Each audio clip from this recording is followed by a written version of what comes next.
bonsoir à tous et merci de préférer l'actualité sur Eden TV. Au sommaire, la série d'hommages aux soldats béninois tombés sous les armes des terroristes dans le nord du Bénin se poursuit ce lundi. C'est au tour du 1er bataillon de commandos parachutistes de rendre hommage à leur père. À suivre, une immersion dans la commune de Zé, plus précisément dans l'arrondissement de Yokpo, pour nous convaincre des réalités que vivent cette population. Et puis hors du Bénin, les dirigeants des deux territoires séparatistes de l'Est de l'Ukraine ont appelé ce lundi le président russe Vladimir Poutine à reconnaître leur indépendance et à mettre en place une coopération en matière de défense. Voilà pour les titres.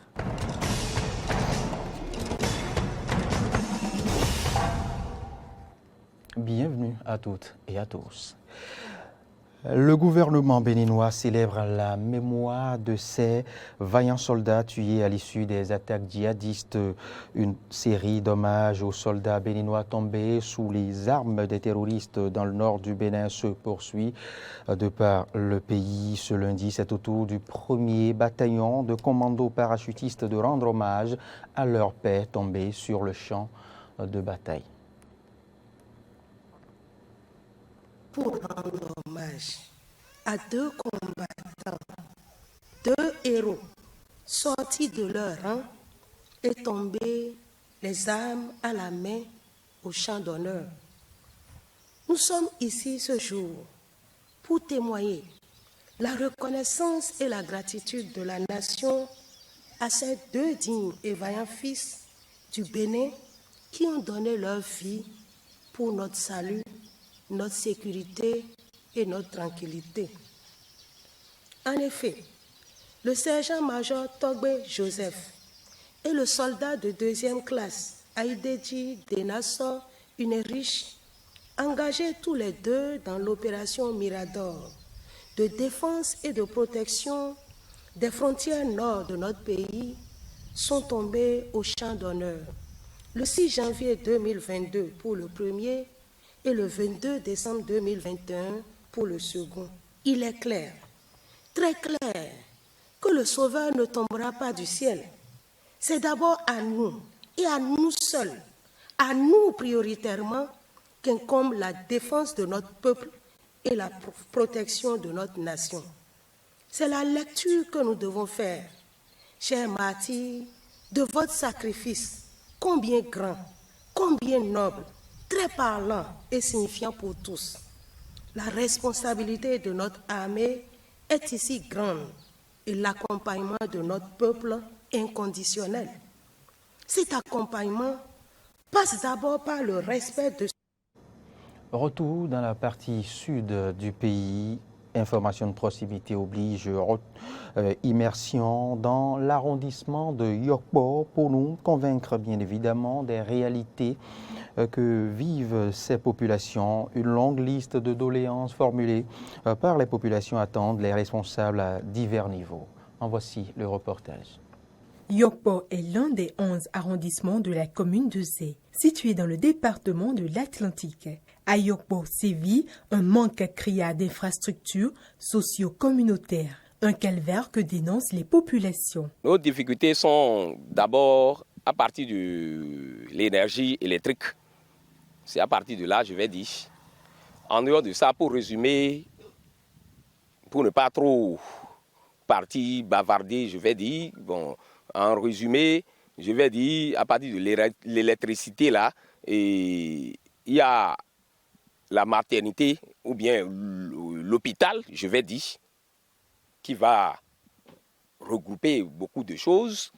En dehors de l'hôpital, il y a encore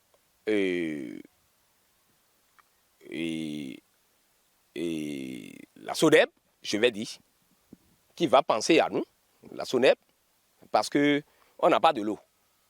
Dans cette partie de la commune de Zé, les femmes à terme souffrent, ne sachant où aller pour se faire accoucher.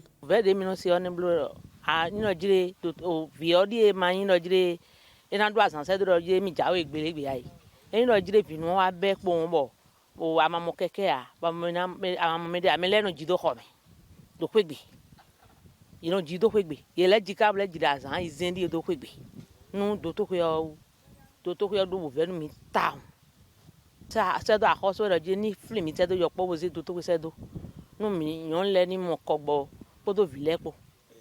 Dans leur agonie, les populations de Yokpo appellent les responsables à divers niveaux au secours afin qu'elles prennent promptement en compte leurs doléances. Nous avons besoin de beaucoup de choses.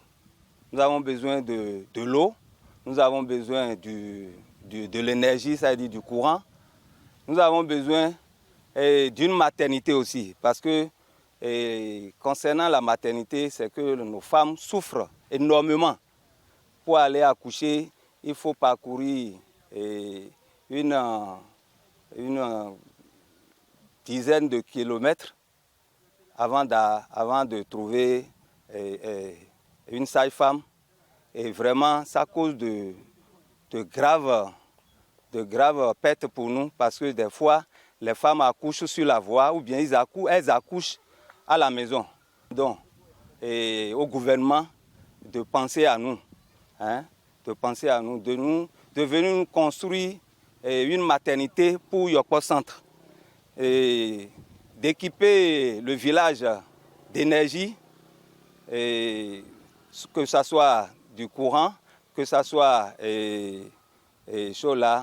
comment on appelle ça, panneaux solaires, et que désormais qu'on ait tout ça là pour développer le village Yokpo.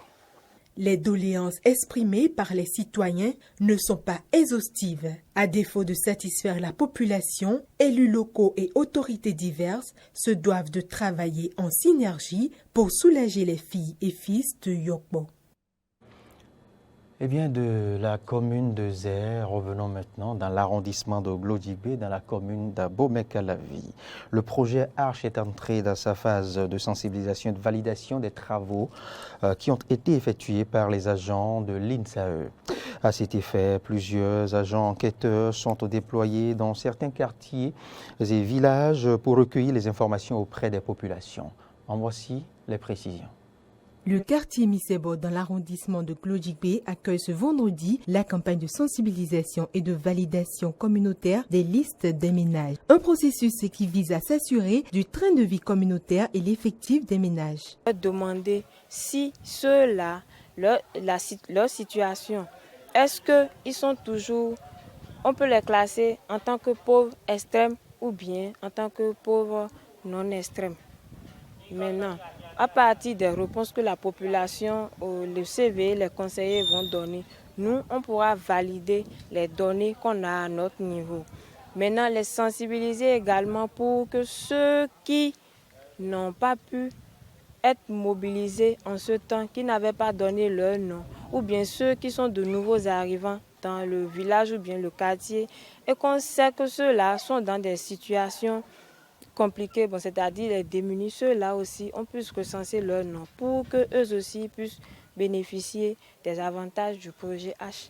Ces campagnes ont fait l'état des lieux et viennent confirmer la liste des ménages prééligibles issus des résultats des enquêtes précédentes. Conscientes de l'enjeu, les populations se sont mobilisées au centre de validation.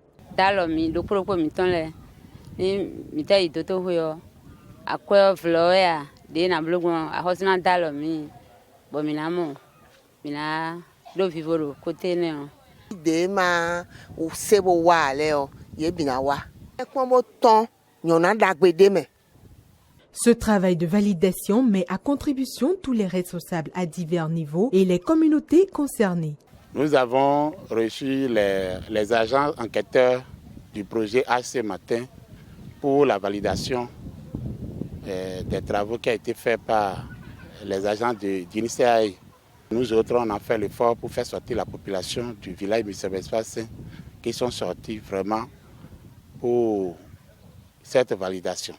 À l'issue des 10 jours de validation des ménages, le projet ARCH disposera d'une base de données fiable pour l'établissement des cartes afin de garantir la couverture sociale à tous les ménages. Dans le projet H, la validation des enquêtes relatives au projet H, à Missebo, dans l'arrondissement de Glodibé, pour aborder tout autre sujet. Encore quelques jours et les artisans installés au centre de promotion de l'artisanat de Cotonou vont vider les lieux initialement prévus. Pour le 31 décembre dernier, ils ont eu droit à une prorogation de date qui arrive lentement à son terme, plus précisément le 28 février prochain. À quelques jours de la libération du dit lieu, nous vous proposons de revivre l'état d'âme des différents citoyens qui y mènent leurs activités. La nouvelle date butoir accordée aux vendeurs d'objets d'art installés au CPA pour déguerpir est fixée au 28 février prochain. La nouvelle de cette prolongation est accueillie par ces derniers à cœur joie. Ça a été une bouffée d'oxygène puisque en son temps on ne nous avait pas encore trouvé l'endroit idéal pour pouvoir nous reloger. Et comme on a prolongé de 2 mois, ça a bien marché. On a pu apprécier cela. La date de déguerpissement a été prolongée. Moi, je suis vraiment content parce que je venais ici pour travailler, gagner un peu. Et subitement, comme on a annoncé qu'on va nous déguerpisser le 31, et je suis vraiment frustré. Ça me fait très mal. Mais subitement, on a supplié les dirigeants et ils ont prolongé la date. Je serais vraiment très content d'avoir prolongé la date. C'est une injonction du gouvernement qui a décidé de construire un village artisanal, une galerie d'art et un pôle sportif là où se situe aujourd'hui le centre de promotion de l'artisanat CPA. De nouveaux ouvrages qui entrent dans le cadre du projet dénommé Projet Unafrica. Pendant que certains vendeurs s'inquiètent du sort qui leur sera réservé, d'autres sont prêts à aller s'installer sur le nouveau site promis par le gouvernement. Bon, on attend de voir et on espère surtout qu'ils vont nous trouver l'emplacement idéal afin de nous loger. S'ils nous trouvent où rester, ce n'est pas mauvais. Nous cherchons tous où rester, sinon nous ne pouvons pas emmagasiner des objets d'art et espérer les vendre. Et ce n'est pas un commerce qui se fait seul. Nous devons tous être en groupe afin que lorsque les touristes viennent, ils se rendent en ce lieu pour les achats. Donc, nous sommes contents qu'ils veuillent nous reloger. Le gouvernement nous a promis un endroit et dès que nous allons quitter ici, on ira s'installer. L'endroit a été montré par nos dirigeants. Donc, sur ce point, il n'y a pas de souci. La nouvelle date permettra à chacun de mieux se préparer pour leur prochaine destination. L'actualité se poursuit, mais cette fois-ci, loin des frontières du Bénin, plus précisément en France. Mais quelle est la situation de la COVID-19 dans ce pays? Les contaminations à la COVID-19 baissent, les protocoles sanitaires sont également allégés. Dans les écoles, pour cette rentrée partielle, le port obligatoire de masque reste de mise. Ce qui change maintenant, voyons à travers ce reportage de nos confrères de RT France. Une rentrée sous le signe de l'allègement des restrictions. Ce lundi, fini le masque obligatoire pour les élèves de la zone B dans les cours de récréation de l'école élémentaire. Et retour des activités sportives en intérieur, et ce, sans masque. Le brassage des élèves est de nouveau autorisé, notamment à la cantine. Les enfants peuvent manger avec d'autres élèves du même niveau et non plus uniquement avec leurs camarades de classe. Cette rentrée sonne également la fin des attestations sur l'honneur pour les parents, ainsi que la réduction des autotests à partir du 28 février prochain. Le ministère de l'Éducation nationale a déclaré que seul un autotest sera demandé lorsqu'un élève est cas contact, contre 3 depuis le retour des vacances de Noël. Si le protocole s'allège, certaines restrictions continuent de s'appliquer. Le port du masque en intérieur reste obligatoire. Le ministre de la Santé, Olivier Véran, envisagerait la fin du masque dans les écoles à la mi-mars, si la situation sanitaire le permet. Toujours en inter, les dirigeants des 2 territoires séparatistes de l'Est de l'Ukraine ont appelé ce lundi le président russe Vladimir Poutine à reconnaître leur indépendance et à mettre en place une coopération en matière de défense. Suivez ici un extrait du Conseil extraordinaire de sécurité. Dans la situation actuelle, nous devons agir de la même façon. Je serais d'accord avec la proposition de M. Patrouchev pour que nous disions à nos partenaires occidentaux, leur donnions une dernière chance, leur proposer à très court terme de forcer Kiev à faire la paix et à remplir les accords de Minsk. Autrement, nous devons prendre la décision que nous parlons aujourd'hui. Autrement, vous voulez lancer des négociations ou reconnaître la souveraineté?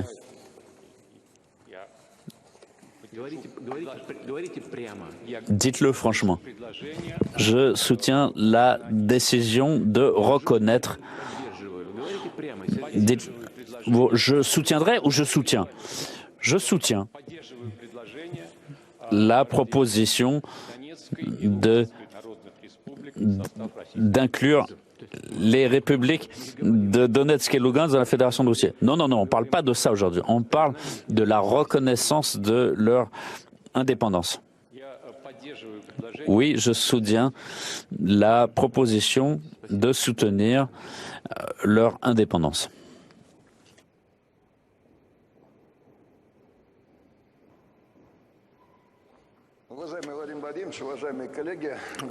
Monsieur le Président, chers collègues, on peut toujours trouver dans l'histoire des situations similaires à tel ou tel cas.